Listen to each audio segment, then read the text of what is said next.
Hey.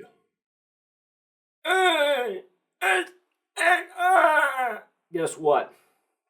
We're opening Pokemon cards again. I wasn't planning on it. Just the way it happened. I managed to nab the Cynthia's Garchomp EX Premium Collection. If you've been listening, you know I have been I've been waiting for this. This has been my un momenta. If I can get the damn thing open. Here. No, not the mic. Not the mic. This is Todd, and this is the Nothingcast, and it has not gotten... Can you hear me opening the box? That's some good ASMR content for you. It has not gotten any cooler. As a matter of fact, it has gotten like 10 times hotter, dude. It's insane. Insanity. Worm. I need to stop saying that. But yeah, it's been nutters around here. Ooh, what is this? What is this? What are you? I don't know what that is, but it's pretty cool. Alright. Yeah, but it's been hot out. The sun has been disgusting. I mean, my scalp, my shiny scalp, I had to buy a new hat for myself because my scalp has just been getting ravaged by sunshine, dude. It's insane.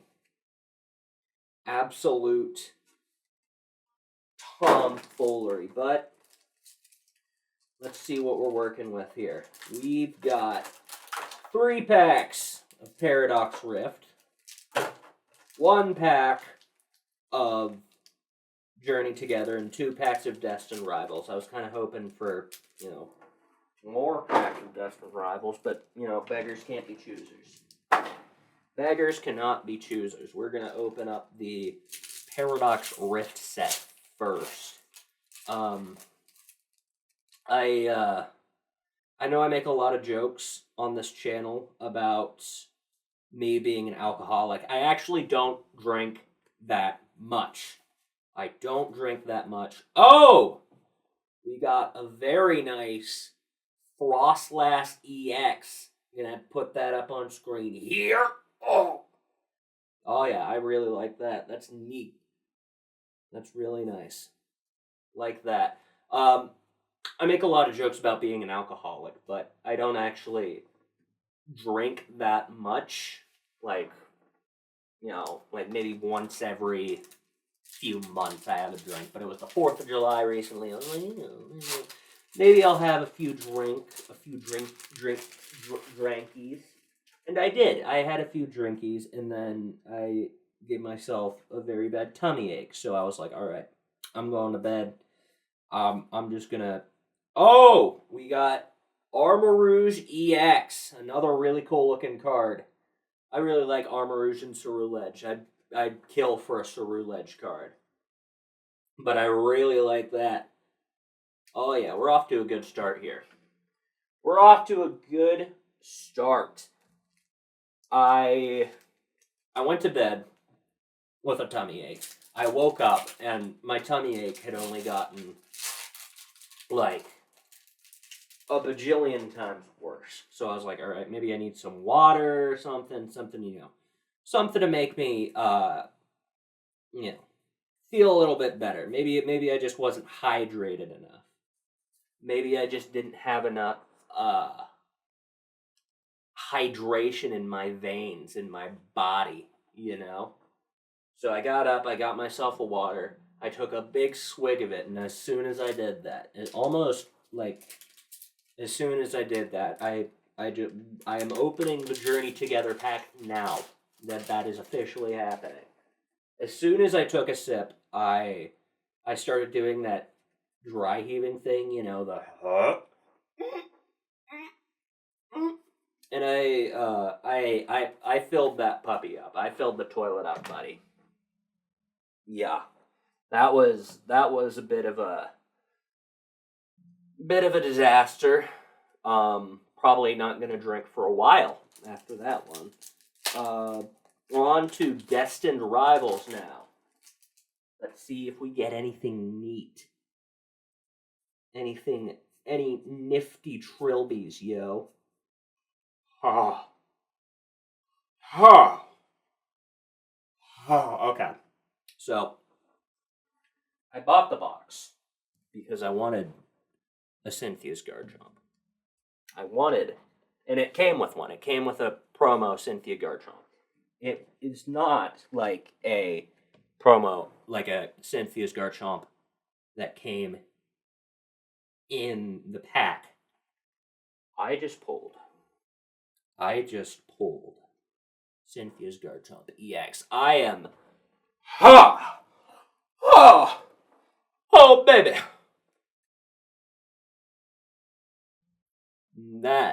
That is why I open Pokemon cards. It's for the thrill. It's for the rush. It's for the dopamine, dude. Gotta inject that shit in my veins. No, I just like opening Pokemon cards. I absolutely get a dopamine rush off of it, but it's not an addiction. I promise, it's not an addiction. And I can prove that because this is the last pack. This is the last pack of cards here. Sorry if I'm not saying anything. I'm locked in. I'm locked in. We got some nice little cards here, but nothing of note. Nothing to show for. I think, all things considered, I'm very happy with that. I'm a happy little clam. I'm a happy little shellfish, man. I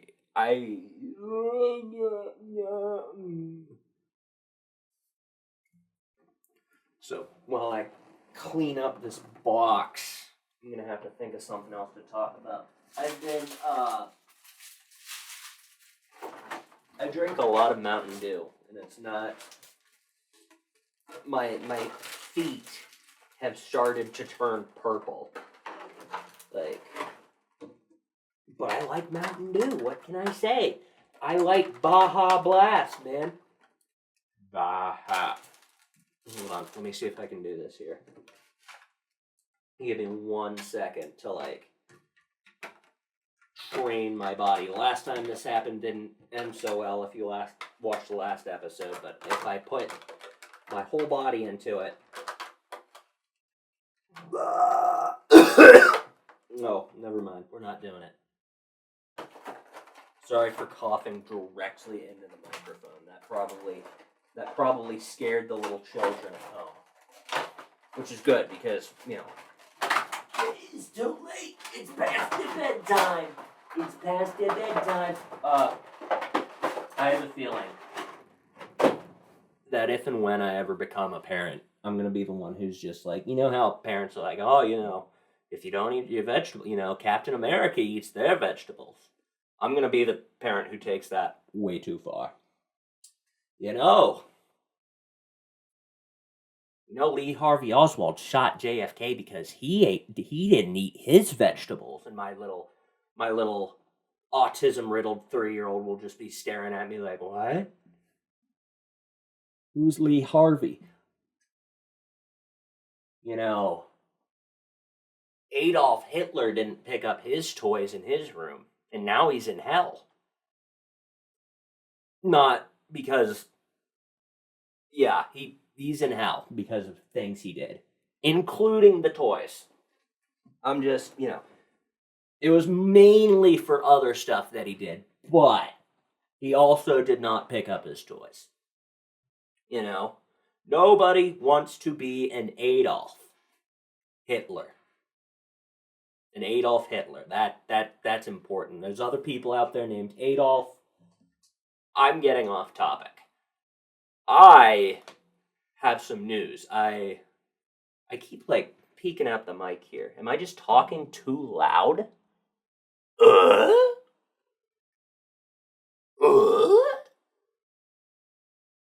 I have some news.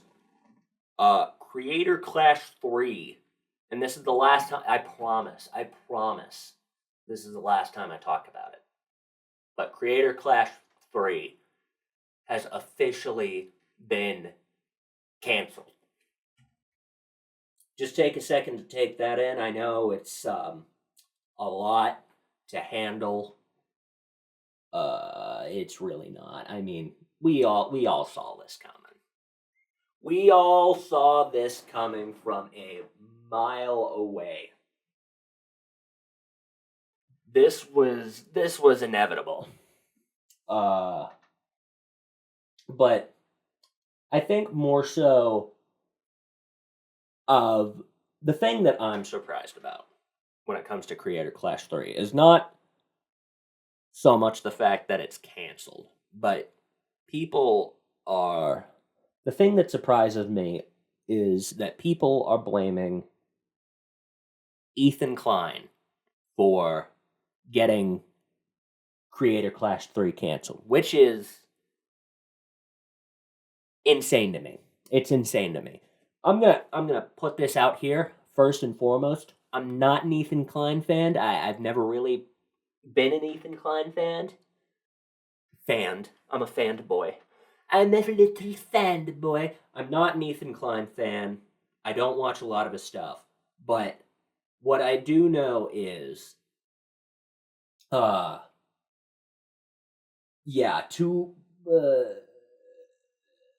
blame for this event failing rests on Ian and Anissa's shoulders, is what it comes down to. It is not they are in charge. And when you're in charge, you have to take responsibility and accountability. They did not do that. So, let me just list off the reasons why. Number one, Creator Clash 2 was a disaster. Okay, we all saw it. They lost $200,000 for charity, which might not even be true now.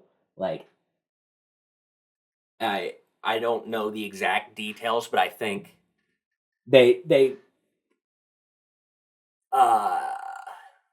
sort of, branded it as a charity event, but it was never really. The charity was more, if you want to donate, you can. It was never a priority. They prioritized the charity event, even though man, I can't fucking talk today.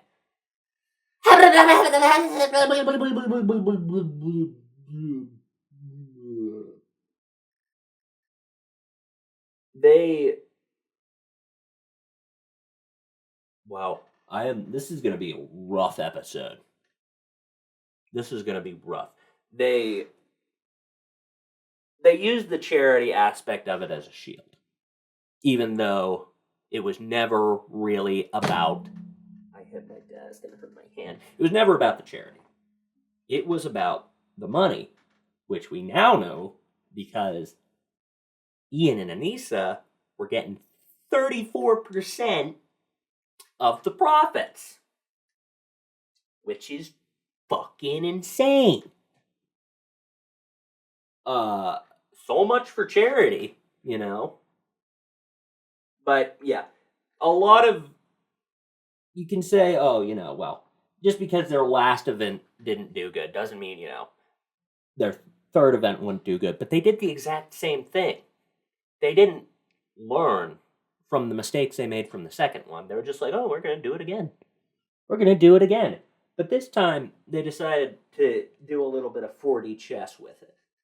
They decided, all right, we're going to take one of the Creator Clash's biggest supporters, Ethan, H3H3, and we are going to make a video about him.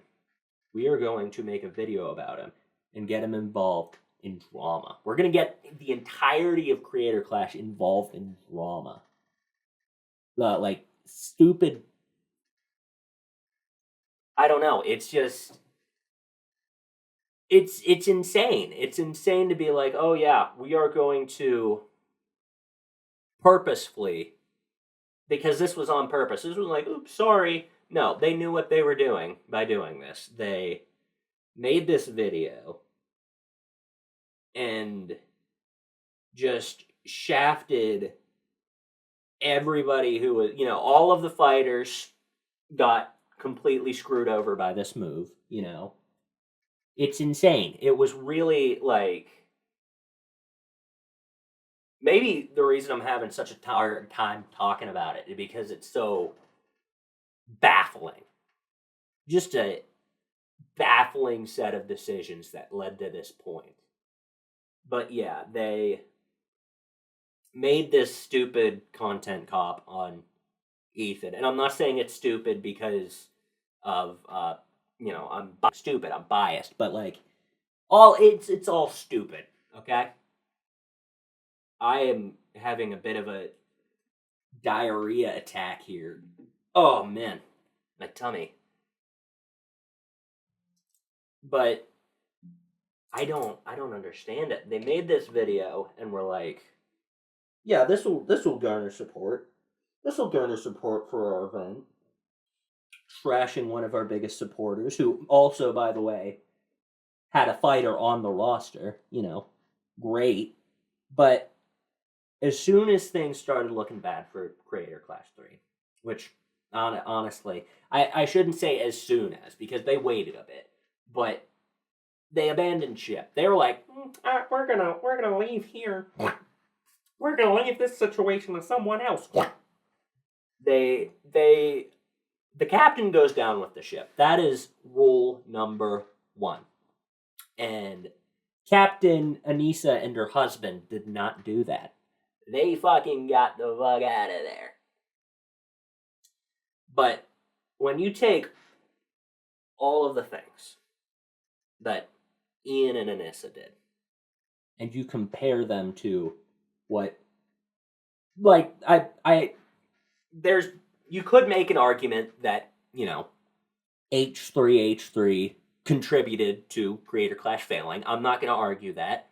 But to place sole blame on his shoulders is delusional.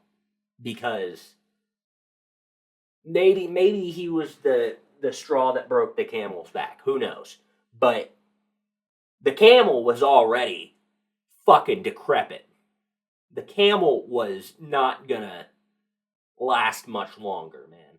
And that's because Ian and Anissa weren't feeding the fucking camel. It's just, it's just a crazy fucking thing. Crazy to think about. And I wonder, I don't know how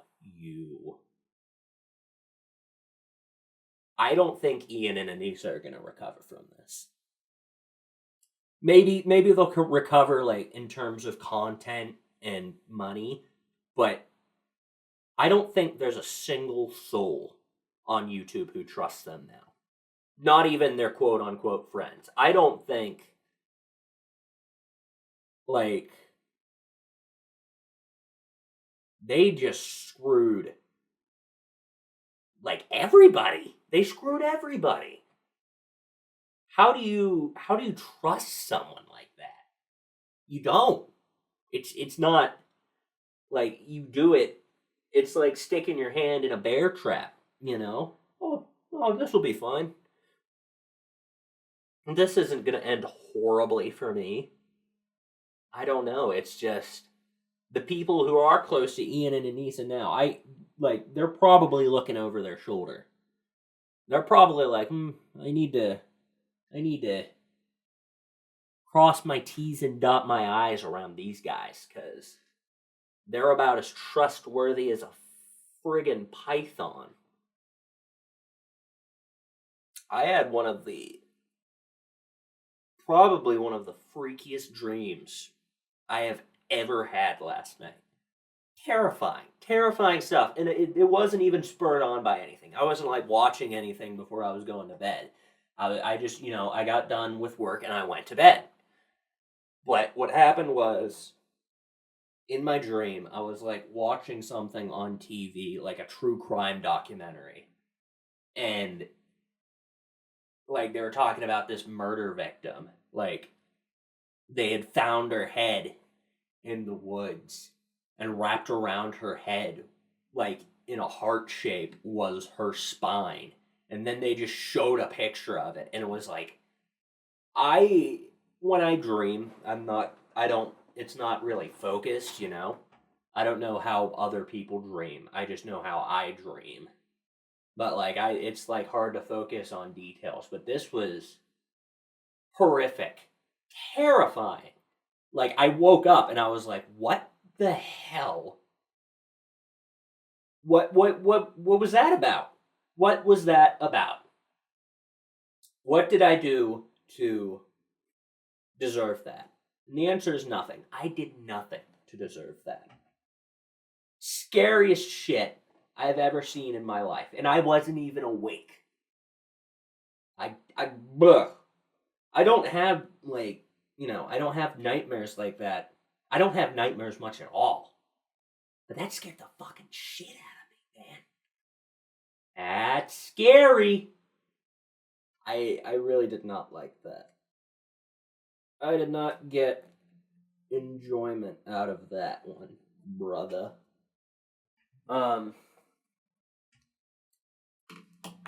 Jelly beans, hey, hey.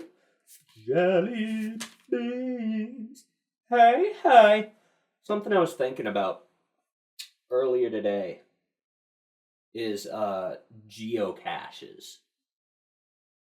What an odd. Maybe I just don't get it. Maybe I'm out of touch. I'm definitely out of touch. Like, that's not a up for debate thing. I am out of touch. But what an odd sort of, we're gonna put a little thing here. We found a hole in a tree trunk and we're gonna put some treasure inside. I mean, the first time I ever found a geocache, it was like me and my buddies. We were out at like one of their family's camps, and my buddy was like, "Oh, hey, there's geocache over this way," and we went and found it, and inside was just a tampon, and it was like, this is the most disappointing treasure I have ever found. This is nothing. Like, I was expecting, like, I don't know what I was expecting. I was expecting like gold and jewels and riches, but instead I found women's hygiene products in the middle of, mind you, it was in the middle of nowhere. So this would have been useful for no one. It's just a tampon in a box. Awesome, great. Hey, if I have a nosebleed, I'll stick that up there. Really, just, I don't know. Maybe I just haven't hit up the awesome geocaches. I actually, you know what? I have had an awesome geocache. There was one in a like a tree that I found that had a nice little Pokemon pin in it. That was cool. That was neat. That almost made me care more about geocaches, but not really. I just sort of, I don't know. It's just a weird thing to me that I'll never understand because I'm a closed-minded baboon of a man. I'm a closed-minded ape. Just a sick little deviant. I'm trying to play my video games, guys. I'm trying to play the games. I've been on Mario Brothership for months now. I don't have time, and when I do have time, I get distracted. I get distracted by other things and other games. I'm like, ooh, I'm gonna play Metroid Dread for the 12th million time. I love Metroid Dread. Ugh. I want to play Metroid Dread again. I want to play Shovel Knight again. I want to play. I want to play Pokemon Platinum again. Ugh. But I need to finish the newer games that I have because I am a man of diligence and a man of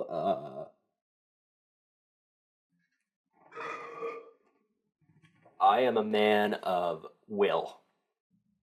And my will says that I need to finish this game. And I'm going to at some point. Probably not this week, but it will happen. And then we can play something else. Maybe, you know what? I don't think I ever finished Return to Dreamland. Kirby Return to Dreamland. Fun game. So fun.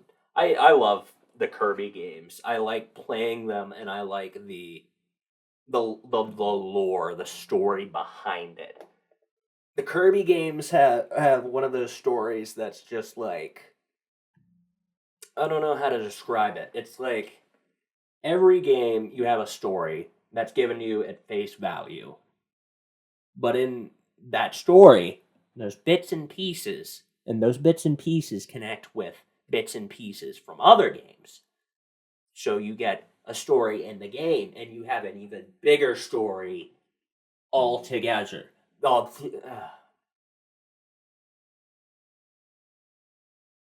How much wood could a woodchuck chuck if a woodchuck could chuck wood? How much? Hey, chut. How much wood could a woodchuck chuck? Chut. Overall, there is a bigger overarching story in this game. I don't know. Like, I'm trying to think of another. This is going to be a crazy example. Five Nights at Freddy's is the closest thing I can compare in terms of, like, storytelling detail, because you have the game and you have the story of that game. But the story of that game has pieces that connect to the story of other games, and you have a big old story, and there you go. That's Kirby. Kirby is exactly like that. Crazy example. One of my favorites, Kirby Planet Robobot. You have this guy, he's trying to bring his daughter back from the dead, even though she's not really dead. She was just like, I don't know, transported to another universe. That's another thing about the Kirby games.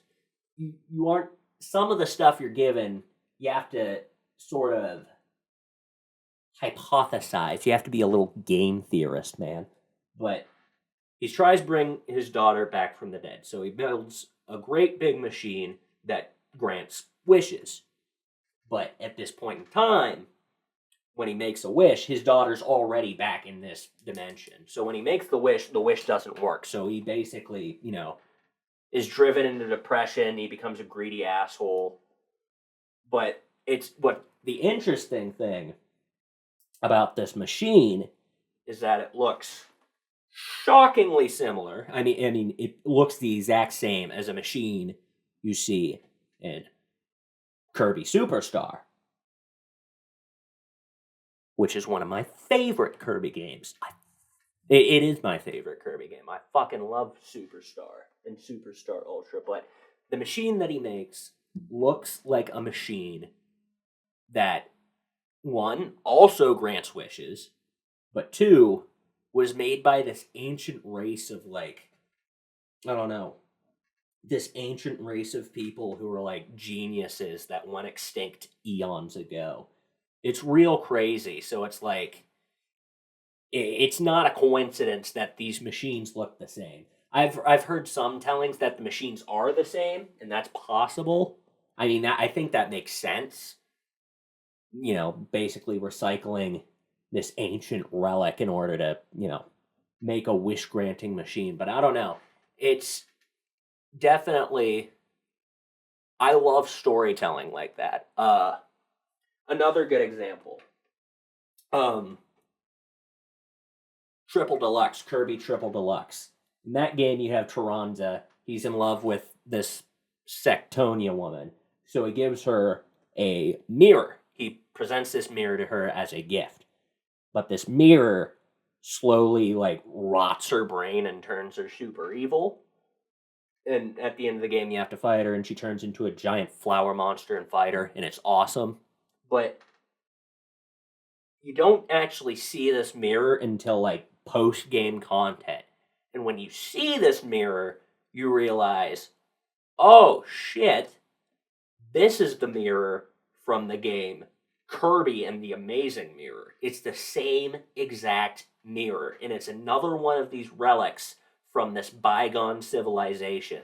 And it's crazy that it's crazy these connections across games, like the ripple effect that these events have within games. I love it. I love it. It's awesome, man. If you ever get the chance to play any Kirby game at all, do it. Take that chance, because you will not be, I don't know, maybe you'll be disappointed, but I wasn't disappointed. I used to watch the Kirby anime. That's what got me into Kirby to begin with. It wasn't the games, it was the anime. It's crazy to think about that. Like, same thing with Pokemon. But Pokemon's less crazy example, but to get involved, like, invested in the game because of the anime is just, I don't know. That's really crazy to me. And what else, you know what else is crazy to me? You know what else is wild as bananas? This is the end of the episode. I hope you enjoyed. Make sure to like and subscribe. And hey, I'll see you on the next episode. And next time, maybe we'll see the Mothman. Spooky.